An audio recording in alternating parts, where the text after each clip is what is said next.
You're listening to the Bob and Bo Show. Here are your hosts, Ty Bob and Tybo. Welcome back to the show, everyone. I'm Ty Bob, joined by Tybo. No Sean, at least in the Chiefs episode for now. Having a little bit of car issues, so we'll get that one situated. Hopefully have him in here for the NFL show. But man, today it's time to talk about Raider Week.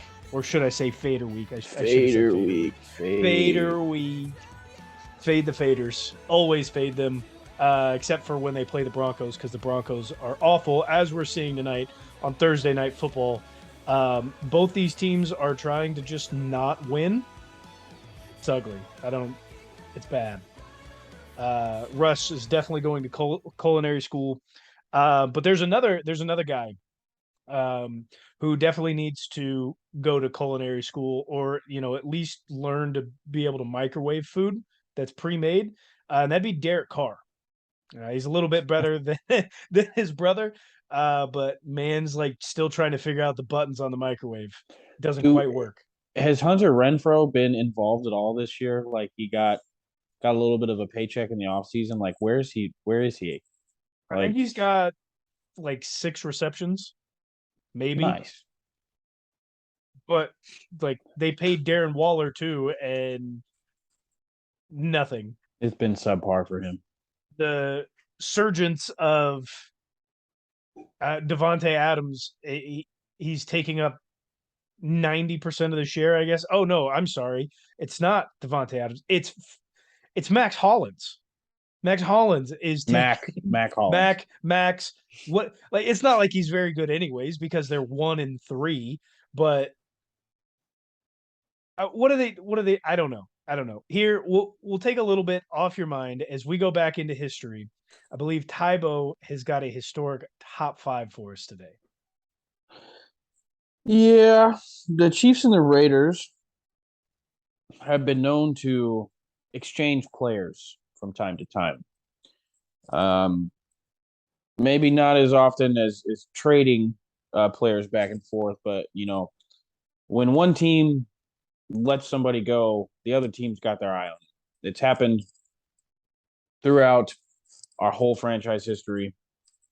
Most recently, the Raiders picked up D-Rob, got cut, but it's just something that happens in our division. So I'm only giving you 5 names. There was some to choose from, but these are the 5 that stand out for sure. But I'm giving you my top 5 players that have played for both the Raiders and the Chiefs.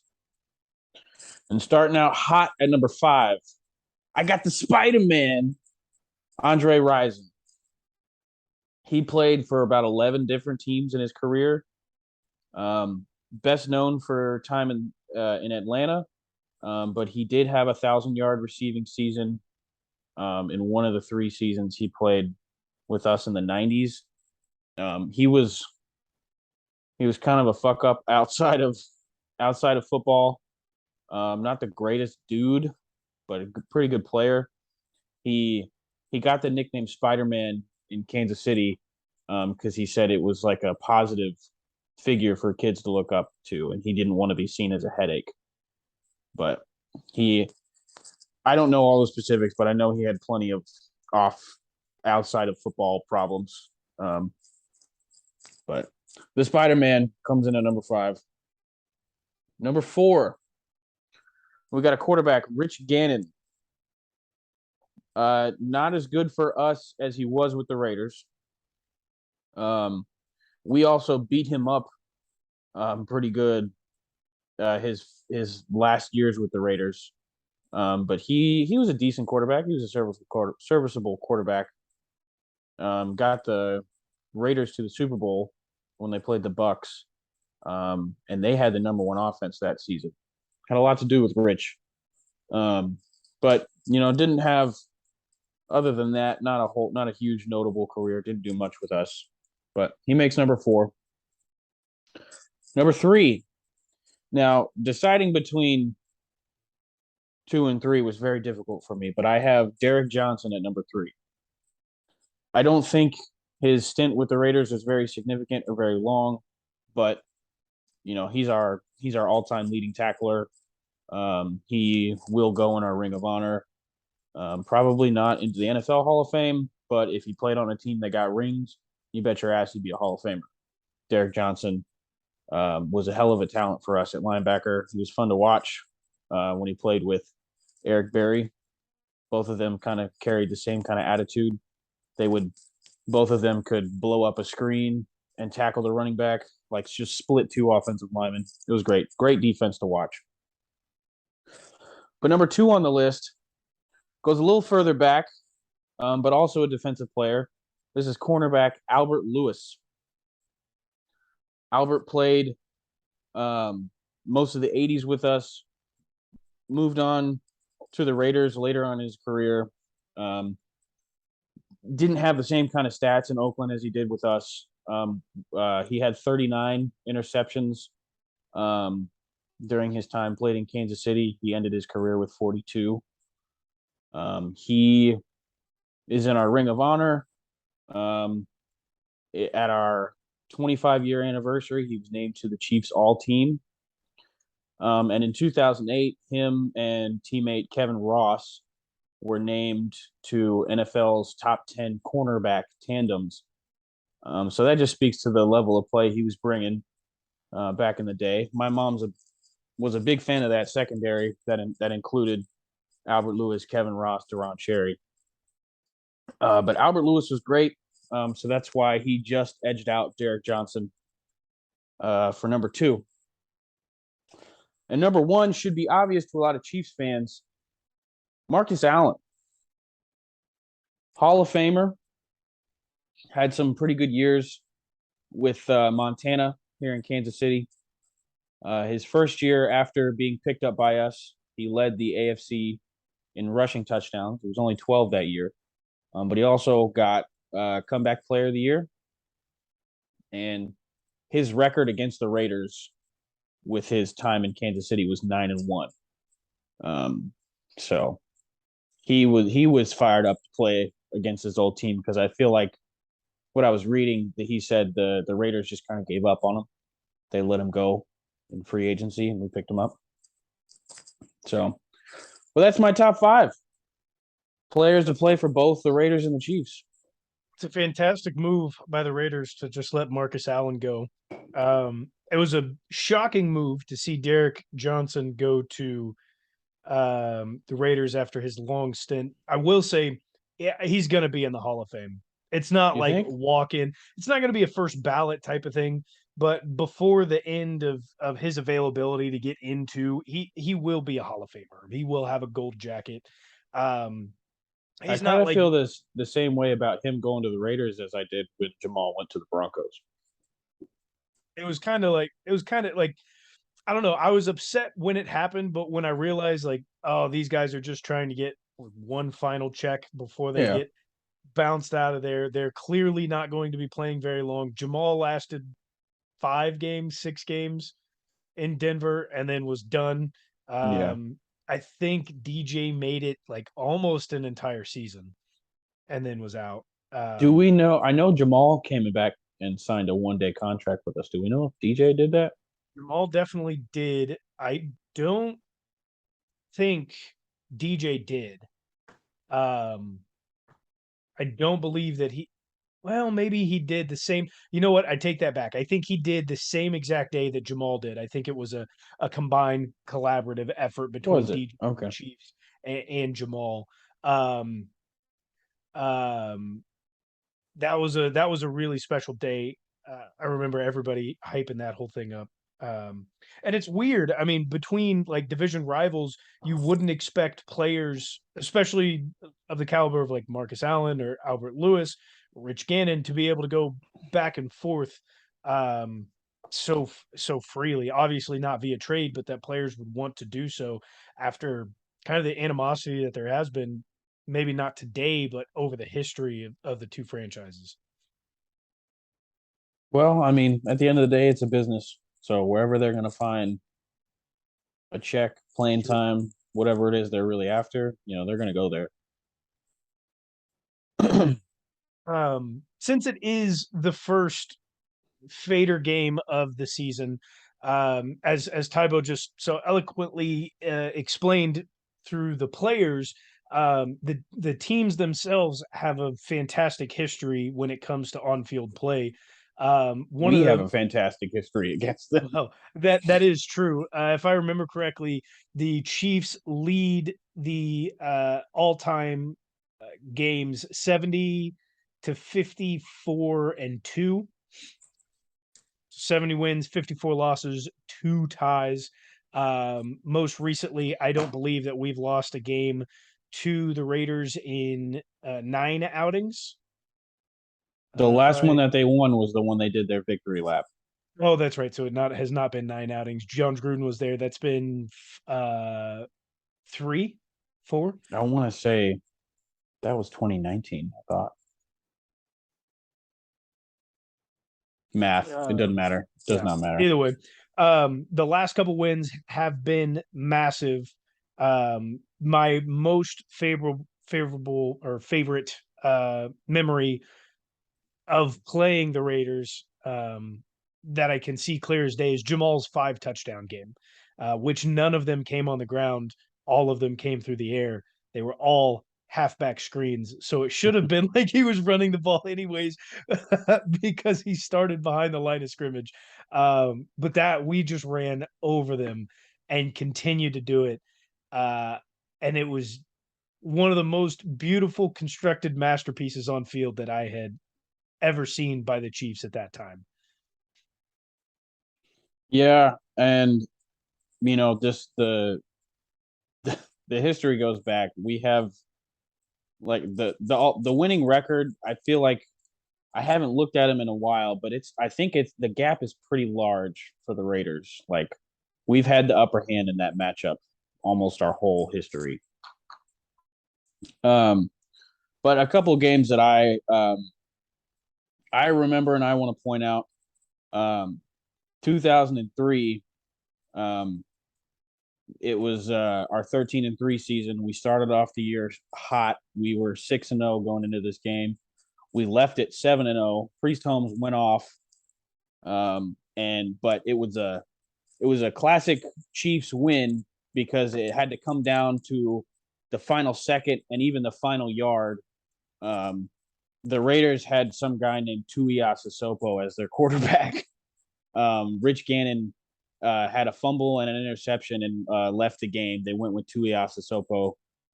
Um, the last play of the game, Jerome Woods and Greg Wesley tackle. I think it was Tim Brown at the 1 yard line.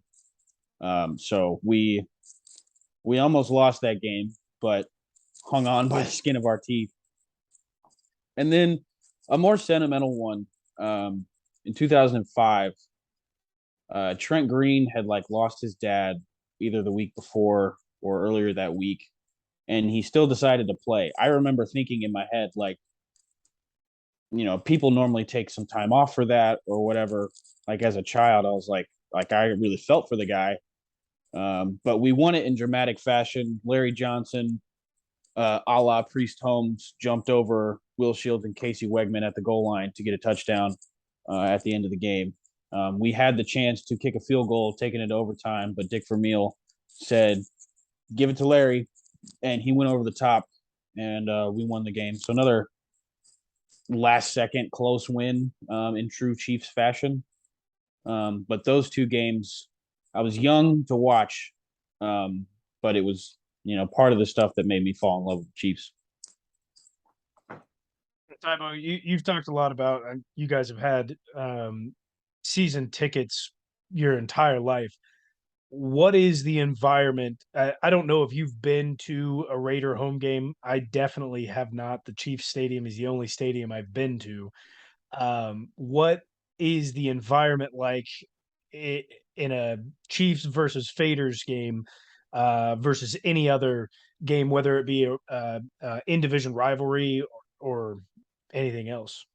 So there's literally only one word to describe it. It's hostile. Raiders fans have a reputation as a rowdy bunch. The black hole in Oakland was like the perfect fit for them. They feel weird in Las Vegas. But their fans coming to Chiefs games, my parents, have stories about fights breaking out in the parking lot. Fans are they're just aggressive. The blood's boiling when when you're watching football. All those wannabe alpha males and their pent up testosterone. They just take it out in these Chiefs Raiders games. But yeah, hostile, tense. Um, if the game is close, for sure. But it's always loud. I mean, that's the common denominator at Arrowhead. It's always loud. What's that like? I don't know. Like compare it to, say like the Chargers. I know you and I went to the home opener versus the Chargers, where that game was loud and rowdy. Um, I didn't see a whole lot of Chargers fans, and generally they're pretty quiet because there's not a lot of them anyways. But what is would be like the difference in that environment, or say when we play the Broncos? Well, I mean, look for a fight to break out in the concourse of the stands during during Raiders games. Not so much now, but definitely back in the day. But it's just super chippy. Any Raiders fans in Arrowhead are not afraid to spout off like, and they wear aggressive colors. They're black and silver. Like Chargers fans are wearing powder blue out here, and like it's not the same. Well, and you got those weirdos that wear the shoulder pads with the spikes on them and the big heavy fake metal chains. And it's just that is an odd fan base. I never got it. I always understood the aesthetic. Like, I mean, the Raiders Well, too. Like I understood that. I just didn't understand why the fans like mentally are the way that they are, and why you would be a fan of the Raiders. Like it just I don't doesn't know. seem like that's a smart life decision. You're right. It's not.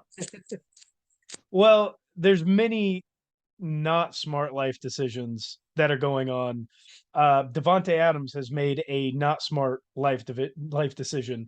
That's Um, for sure. and it was definitely smart for him to get out of Green Bay, but to go and Was play, I it? guess.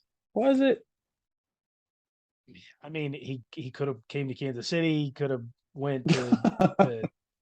Uh, We didn't have the uh, money for that, man. listen. Do you want to win a ring, or do you want to? Would you want money?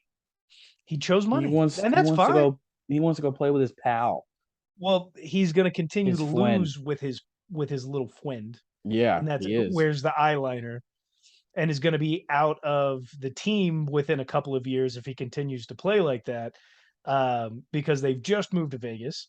They're trying to get investors still, and they've got no franchise. You can't go into a brand new city, most specifically Vegas, and churn out a one and it's going to now be a 1-4 record.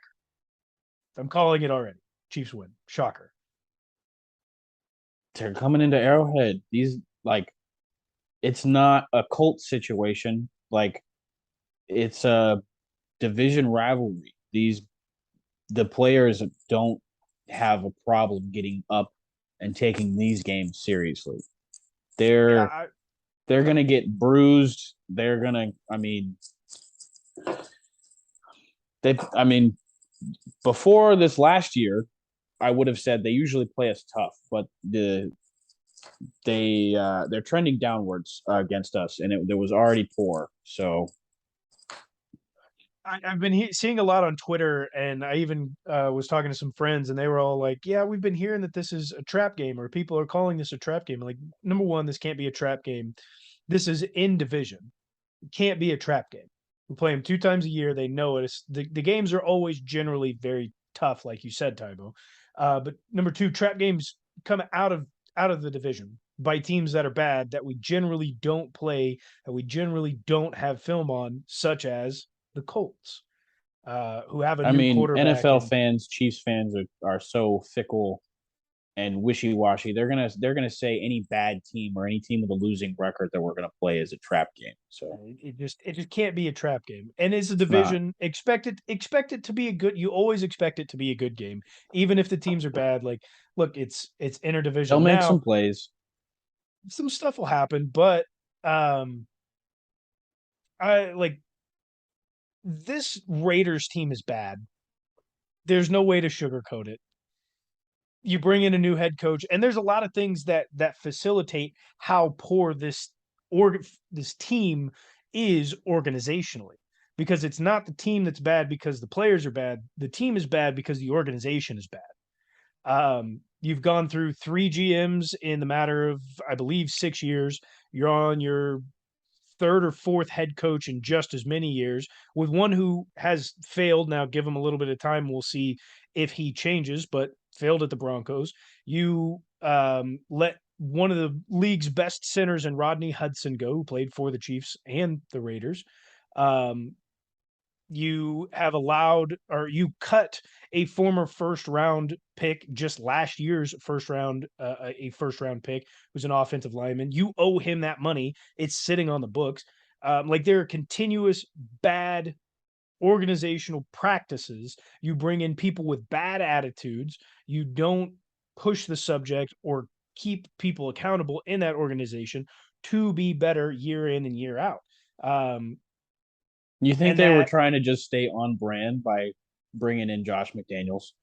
Because like the stuff you've heard about him on social media recently is like he yells and berates players. Like, you think that was just like, hey, we're the shitty, aggressive, bad attitude team. Let's bring in a coach that just fits the bill. It's really odd because they've for a long time they haven't been that. Like, bad attitude, play with toughness and be aggressive. Like, they have not been that way in a long time, since before they got Derek Carr. Like, there haven't been scrums on the like I remember as a kid, there used to be, you're talking about scrums in the concourse. There used to be scrums on the field. It was dang near every play, before the game, after the game, at halftime, in between drives. Like, players would be at each other's throats. Now, the NFL is kind of going away from this. We've seen it in a few different instances, but this Raiders team hasn't been that. They don't have a brand. That's also part of the issue, is they can't get a GM in who's been able to like pinpoint and focus what is this team supposed to be. They brought in a head coach. Like, you had Gruden, who just came out from TV. He doesn't have an identity. The interim coach that you put in behind John Gruden knew that he wasn't going to be there or be even considered for the head coaching job. So there's no identity. And I Josh feel like he McDaniels, should have been because he did a decent job. he should have been. He should have been. And I think he could have made an identity out of that team. But then you just brought in Josh McDaniels, who had an identity for being a bad coach, being aggressive, and being loud, and then went to the most non identity team the league has ever seen in New England behind Bill Belichick. Like, it's just continuous bad decisions after bad decisions. Now, Josh McDaniels could pan out, but like there's no identity in this team. They're It's not aggressive. doubtful. They haven't been. It's going to take a complete roster overhaul, and part of that organizational issues that I was talking about is like they're cutting players while having money left on their contracts. So not only are they cash poor, they're losing out on cap space because they're cutting players where they still owe money on their contracts. And it's just like they did the same thing the previous year by cutting all the offensive line, and now they have one of the worst offensive lines in the leagues. And then they keep handing out money to playmakers that don't get used because there's no offensive line, which causes Derek Carr to get the ball out of his hands quicker. Like, it's just an organizational mess in Las Vegas. That's something you can't have to a team that just moved. Yeah, you make a lot of great points, and the Raiders suck. That's what the Analysis. summary was. Hashtag analysis. You got any Um, keys of the game? Keys to the game. We get like consistency. Number one is consistency on both sides of the ball, and that obviously falls along with penalties. Just stay consistent, getting those chunks. Like, let's start off and do the little things right. Keep the penalties low, and the game will unfold just as much as it did last week. Um, and number two, clean pocket. Max Crosby's good, man. We've seen Andrew Wiley be able to, former teammate, be able to hold him up in previous seasons. This is early season Max Crosby. He's very good. Keep the pocket clean. Be consistent. We'll win the game, no problem. Yeah, I'm looking at attitude, and I'm looking at two groups of players on our team. One, the offensive line. Like you're talking about keeping the pocket clean. They need to keep the same attitude they had against the Bucks in the run game, in the pass game. We need to keep those win rates, where they were in the Bucks game, and we'll be fine. Establish the run game.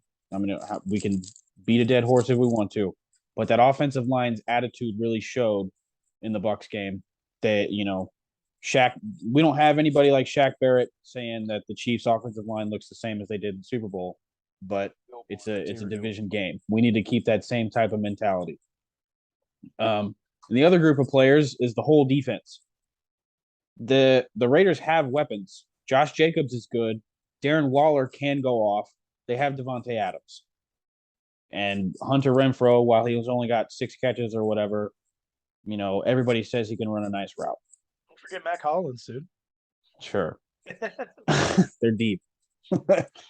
uh, but the Raiders have weapons to work with, so the defense has got to come with the same fire that we've been seeing them come with. And they can't get complacent. They can't think that they're good. They got to keep proving it week in and week out. Raiders, they're going to be talking about us if this game is close. If we don't beat the Raiders by at least a couple scores, people are gonna start questioning us again. Let alone if we lose. And it should be, because that's showing the inconsistency that we've had through 4 games so far, right? I don't know who should be someone that needs to be watched for the Kansas City Chiefs. Who are some players to watch as we go in on Monday and play the Raiders? I'm not. I'm not gonna pick the obvious. Everybody's been chatting up Sky Moore. Everybody's been talking about him. Yeah. But I feel like the two big additions in the wide receiver group that we got in the offseason still don't have a touchdown. Production has been mid. Okay. Production hasn't been great. But MVS and Juju Smith Schuster, one of them's got to get a touchdown eventually. I feel like while both of them have made some plays, one of them's got to show out. One of them's got to put some tape out there. Man, like this season is starting to shape up like one I was hoping to forget so long ago. I don't even remember the year. It had to have been roughly 2011, if I remember right. The year where we had 0 receiving touchdowns by a receiver. By a receiver, yeah. Was Don't that make it. Don't was that let good this old Matt shit Castle? happen again. Um, Or it was either did we have Castle Damon or Heward at the helm? I have repressed No, that year Heward was from my right after memory. Trent Green. That was He way long. was. Yeah. He was. Yeah, yeah. No, I'm pretty sure it was Matt. Yeah, I'm like, because Dwayne Bowe was there. It had to have been Matt Castle. I've tried to repress that season from my memory. I've done a pretty good job for the most part. And this is like really weird But because we've already McColl's got a touchdown. yeah, We're not we we're do. not there. We're not that bad, but like at the same time, like it just it's mind numbing the thought that like you have Patrick Mahomes and there's like very going to be very little receiving touchdowns unless we can get consistent or Look, at this point, Clyde's going to lead us in receiving touchdowns. I'm sorry, Patrick. I'm sorry. Yeah, a guy that I don't know who to look out for offensively. I want to say it's going to be Sky. Like I still think that McColl is going to get very few touches. I think they're starting to trust Sky a little bit more. Um, I don't know. The guy to look out for this week, it's going to be Juju. He's going to end up with 2 touchdowns. He's Okay. going to end up with 2 tutties. He's going to break that wide receiver 1 curse. He's going to end up with 2 tutties. It's going to be an absolute beautiful day. As we are joined by Sean, thankfully he is Nice to see you, bud. good Hey. and safe. Got the cars figured out. Ooh, I see the. We are just listening to a song from that album there, weren't we, Tybo? Which one? Just above your head. earthquake. Oh, my earthquake. What a beautiful voice.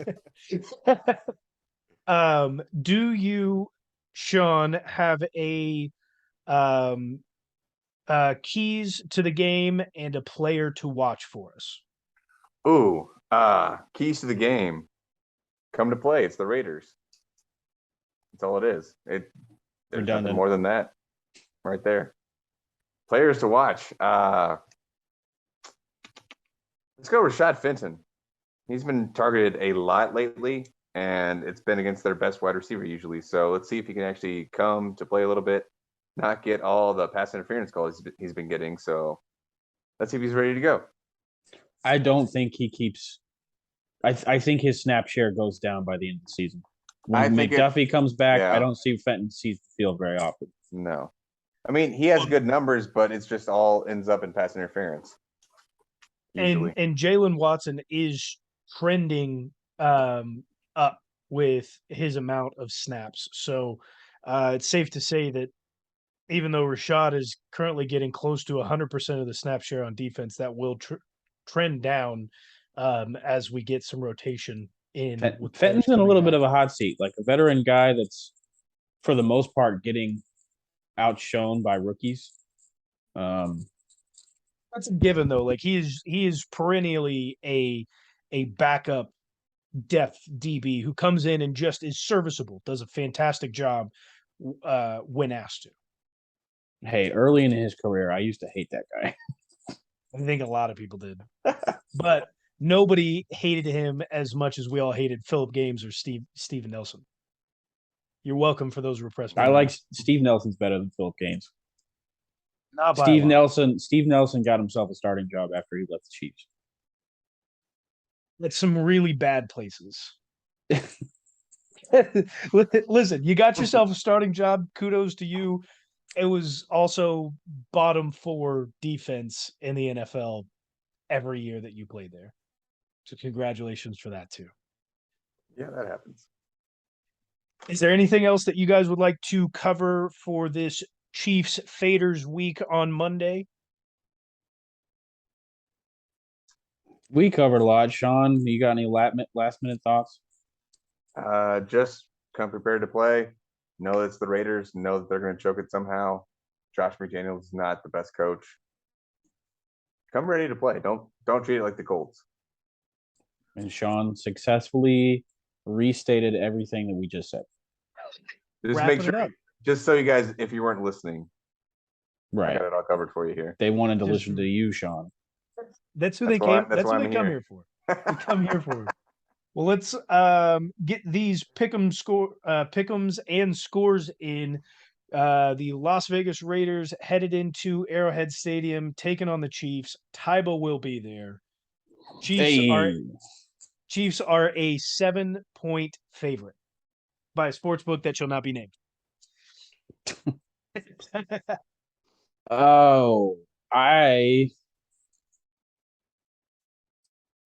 Man, I don't want to be too cocky, but we're gonna hang 40 on them again. Yeah. Yeah. Give me 45-24.